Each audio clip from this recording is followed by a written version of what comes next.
Bonjour et bienvenue dans le journal de la formation et de l'enseignement supérieur. Nous sommes sur le salon des Learning Technology, à la découverte des acteurs de l'innovation dans la formation. Et on va parler métaverse avec Clément Merville. Bonjour. Bonjour Jérôme. Vous êtes président de Manzalab qui a lancé une solution de métaverse, le team Mew, c'est ça. Mais d'abord, toute première question pour les néophytes qui sont avec nous, c'est quoi un métaverse? Jérôme, c'est la première question et c'est la plus dure. Depuis que Zuckerberg en a beaucoup parlé, depuis l'année dernière, on a tous des visions différentes du métavers.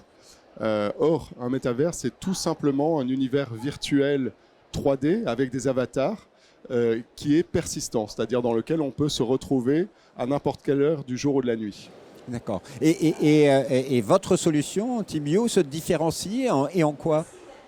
Alors oui, notre solution est très différente de ce que propose Meta, le nouveau nom de Facebook, puisque quand on écoute Mark Zuckerberg, on a vraiment l'impression qu'un métavers c'est nécessairement un réseau social, comme un jeu vidéo, très commercial avec de la publicité. Nous faisons exclusivement des corporate métavers, c'est-à-dire des métavers à usage professionnel ou sérieux comme l'éducation. D'accord, c'est-à-dire que le métaverse est un univers qui est utile et intéressant pour le monde de l'éducation? Tout à fait. C'est bien l'objet de notre partenariat avec Quark, puisque nous lançons en septembre MetaQuark, le métaverse dans le monde de l'éducation. C'est bien ce que ça apporte, c'est-à-dire en fait se retrouver ensemble pour les étudiants avec un véritable sentiment de présence alors qu'ils sont physiquement à distance. Voilà, c'est passer un cap. Les étudiants ont vécu du distanciel assez difficilement pendant la période de crise sanitaire. Oui. Et là, il y a une solution qui assure plus de sentiment de présentiel. Exactement. C'est même un sujet de sciences cognitives que nous étudions beaucoup qui s'appelle la présence virtuelle. C'est-à-dire on recrée un sentiment de présence bien réel, mais dans un environnement virtuel. Et cette présence virtuelle se base sur 3 piliers. Le premier, c'est le sentiment de présence de soi, c'est-à-dire son incarnation, son avatar. Et là, les études ont montré que plus l'avatar nous ressemble, plus facilement, plus rapidement, on va s'incarner dans cet avatar.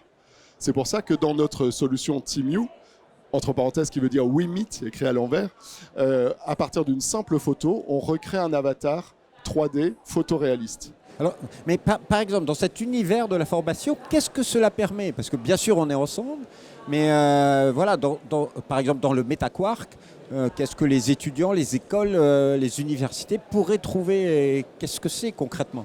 Alors vraiment, le fondamental, c'est avoir le sentiment d'être ensemble. C'est-à-dire, contrairement à une visio, quand on est à distance, où le cours se termine, on clique sur quitter et on se retrouve soit dans sa chambre, soit on se téléporte dans un autre cours, eh bien là, on peut déambuler dans un campus et continuer et se faire des amitiés, se faire un réseau, continuer sa vie d'étudiant.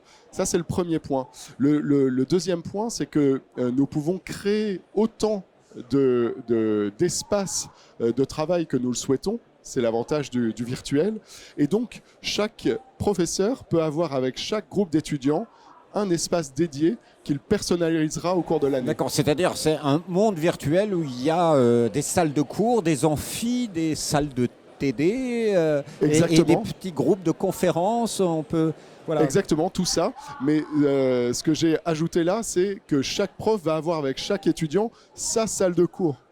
Un petit peu comme quand nous étions au primaire et que nous avions une salle de cours avec notre maîtresse et que cette salle évoluait au fil de l'année avec la frise chronologique, les prénoms, les dessins, etc.